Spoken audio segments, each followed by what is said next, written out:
Collective Awakening.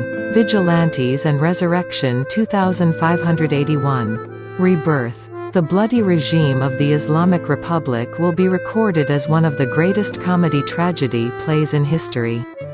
When some maniacal and deceitful young people with various mental complexes stood behind an elderly mullah who suffered from inferiority complex and narcissistic behavior disorder, and for 44 years they ruled over the life, wealth and honor of a nation.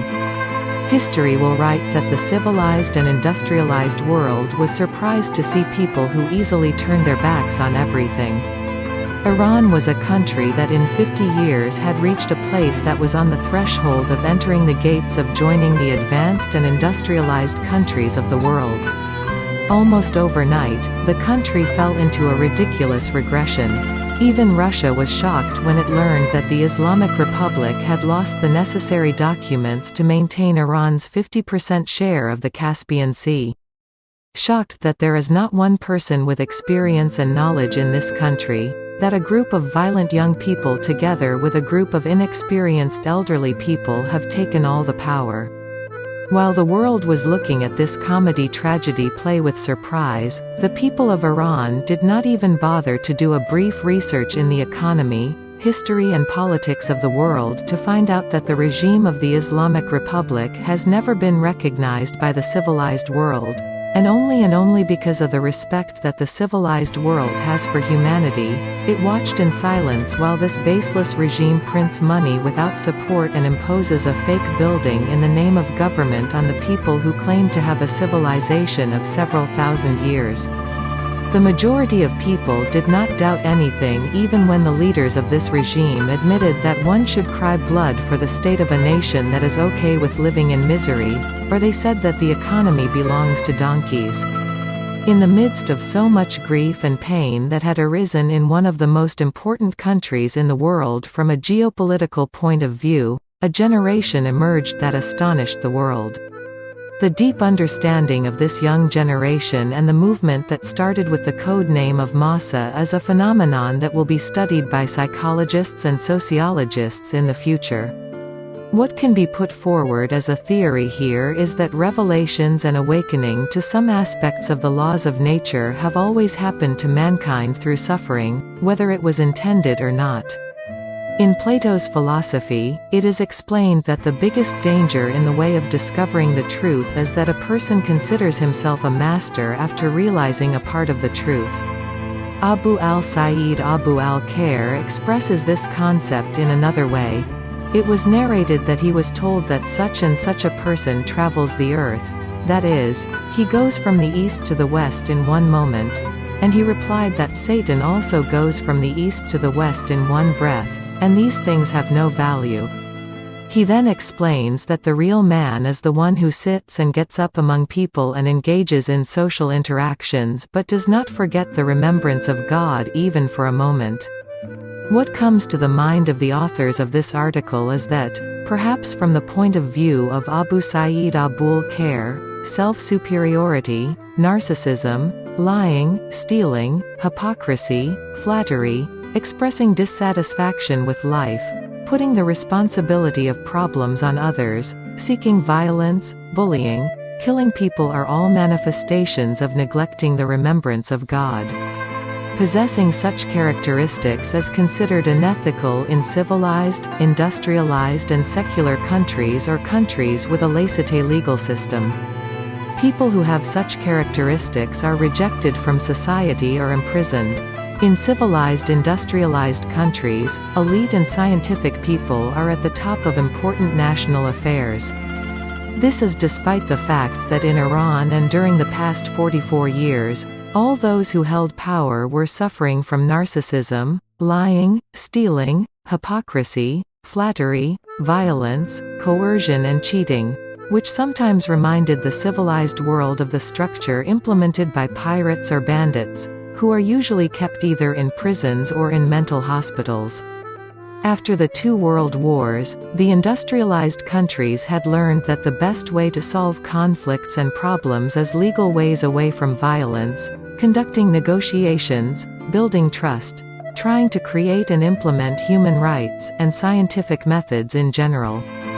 to prevent humanity from returning to a primitive stage and falling into the trap of anarchism and social disorder. After the young people of Iran were seen by the world, and the light of hope was created, a group of the committed people of Iran Zaman also wanted to support their youth. Shabanu Farah, Prince Reza Pahlavi and their beloved family, who had not given up any effort all these years, and had not backed down even for a moment from fulfilling their historical, political, social, geographical, and economic responsibilities towards Iran and the world. They called out their covenants and agreements with the brave youth of Iran.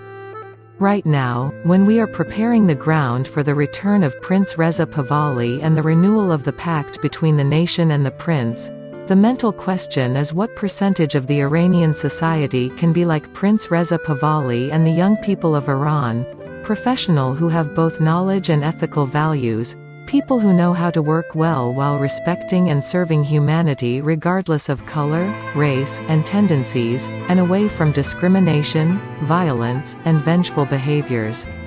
Our findings show that selfish behaviors are an important part of the middle-aged and elderly generation that caused the 1979 disaster, because they entered into any work without having the necessary and sufficient knowledge and caused political, social, geographical, and economic problems at the domestic and foreign levels. They are still trying to cause disruption in the movement that the young people of Iran started under the code name of Masa, which was wholeheartedly supported by Prince Reza Pahlavi and all the enlightened and freedom-loving nations and countries of the world. Among these disturbances is Russia's interference in empowering the People's Mojahedin-e-Khalq sect known as MEK in Iran. According to the reports that have reached us from Tet-Link, the People's Mujahideen sect has appeared in important areas of Iran, Syria and Iraq with a new colors.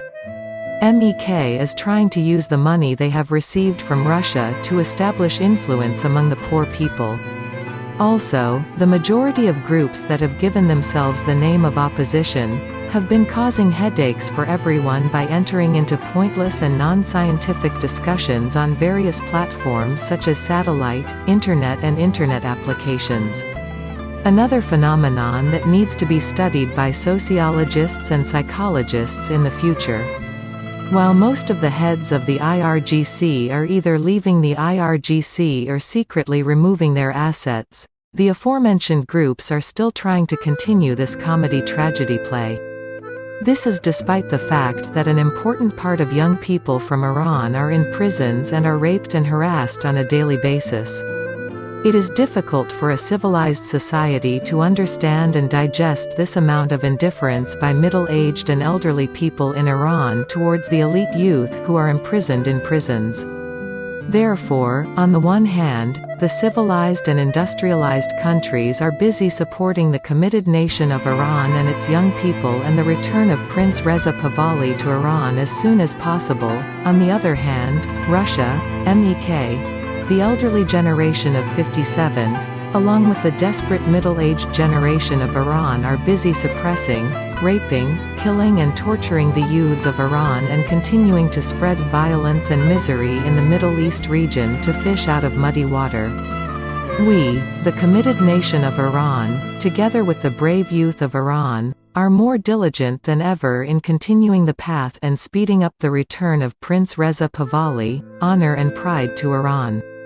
What needs to be reminded to everyone again and again is the need to speed up this process in order to release the elite youths from prisons as soon as possible.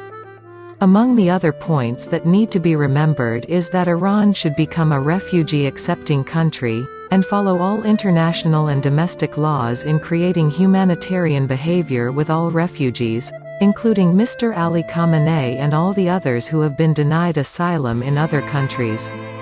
It is the patriotic and universal duty of every person to join the committed nation of Iran and its young people, and do everything you can, including spreading this message among your friends, so that by promoting the science and awareness among people about regarding current and historic facts, which has been in front of everyone's eyes all these years, but they refuse to look at it, This time, we can together, with one voice, walk on the path of establishing a proud Iran as soon as possible and raise the three-colored flag with the symbol of lion and the sun.